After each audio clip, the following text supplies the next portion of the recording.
Desde a concepção do bebê, nós estamos tratando a parte alimentar dele. Desde a concepção do planejamento gestacional, eu estou oferecendo nutrientes para fazer com que ele evolua mais em sua vida.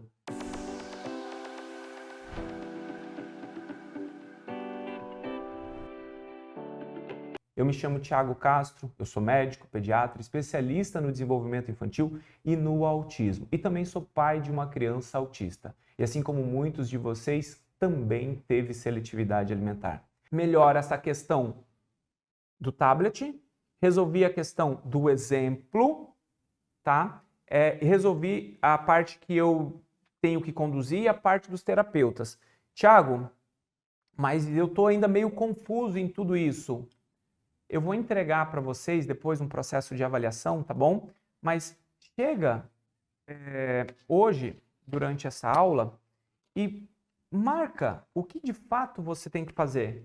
Então, por exemplo, eu conversei com vocês aqui, legal. Vamos pensar nesse tripé aqui dessa criança. Então, essa criança, como eu falei para vocês, a gente precisa entender as dores. Então, você já está anotando. O que eu posso fazer das dores? Então, das dores, o Dr. Thiago falou que eu preciso buscar profissionais. Avaliar com o nutricionista, avaliar com o médico entender a parte do otorrino, entender a parte do gastro, entender a parte do imunologista, falou sobre fonoaudiólogo, falou sobre terapeuta ocupacional, falou sobre motricidade. Então, nós temos que resolver essa parte. Legal. Depois, o Dr. Thiago falou um importante pilar, que é o sono e rotina. Legal. Então, o sono e a rotina, eu preciso conversar com uma consultora de sono? Legal. Então, vamos conversar com a consultora? Não, não é uma consultora de sono. Eu já estou tudo alinhado, rotina é medicamento, vou usar risperidona, vou usar melatonina, o horário dessa criança, horário de acordar, horário de dormir, está bem regulado? Então, você tem que ter muito claro isso para você dar nos seus checklists. Opa, isso eu já fiz, isso eu já fiz, isso eu já fiz, isso eu já fiz. Aí aqui, a outra parte, então, sono, certo? Um pilar. E a outra parte, aqui a família, né? Que eu falei a respeito do exemplo. Legal, então, eu tenho que comprar mais alimentos? Tem. A gente tem que ter os alimentos em casas, tem que estar na mesa, tem que estar nesse processo todo. Então, a alimentação tem que estar bonita. Legal, o exemplo. Eu tenho que resolver a questão da tela? Bacana, então tem que resolver. Então, faz um fluxograma para vocês resolverem, falar, agora faz sentido, muita coisa ficou mais clara para mim. Então, a gente vai naturalmente progredindo na alimentação dessa criança, para eu chegar agora na última fase, que eu vou explicar como a gente pode instituir cada essa parte, tá? Então, deixa eu ver aqui se faltou alguma coisa dessa primeira abordagem. Fatores ambientais e biológicos devem ser avaliados e entender que isso atrapalha lógica social. Gera uma grande dor na família e na criança não comer.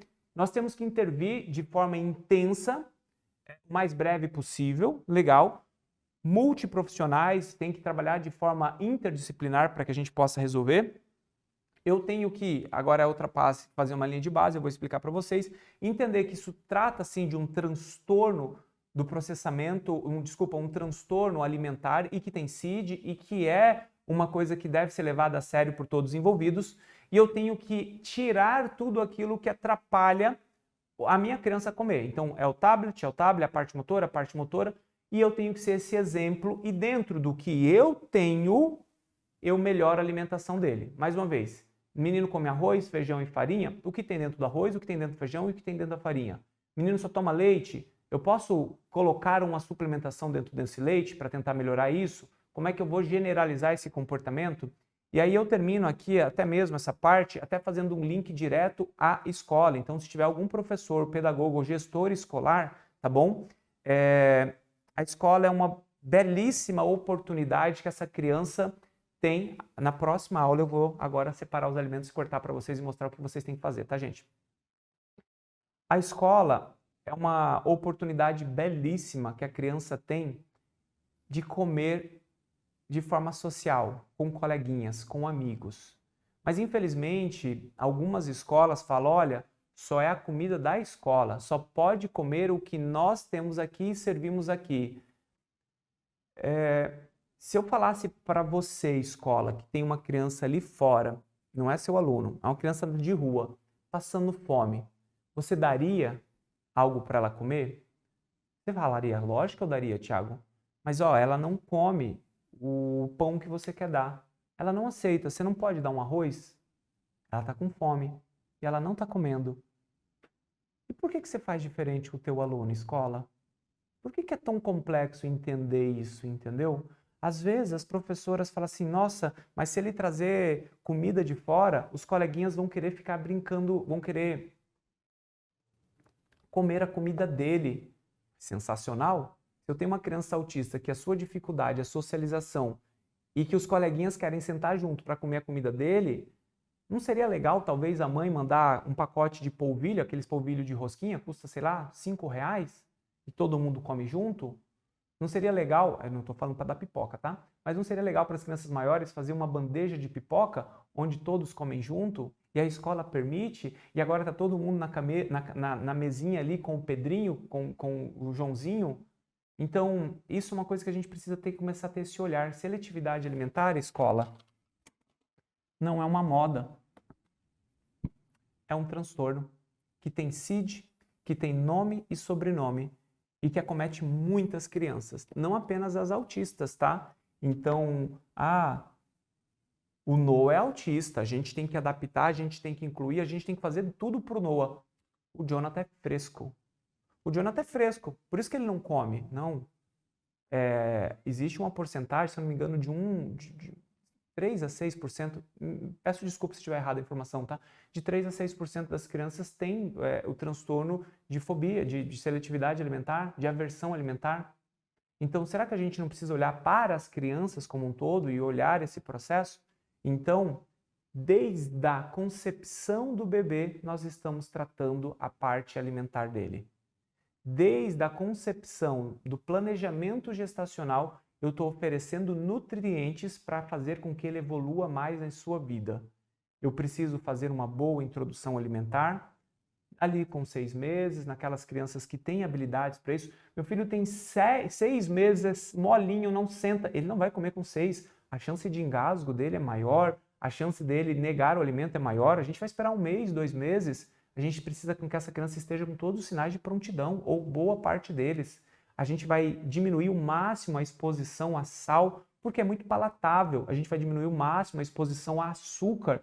Antes de 2 anos, a gente não oferece açúcar para a criança. Por quê? Porque se a gente fala que tudo é aprendido nos primeiros 3 anos de vida, consumir açúcar também vai ser ensinado para essa criança. Então ela vai tendo ali um paladar mais aguçado para o açúcar e aí vai gerando uma série de problemas. Alguns pais me falam, olha, até 2 anos eu não dei açúcar, mas com 2 anos a gente comprou bolo, a gente comprou... Eu falei, você é demente?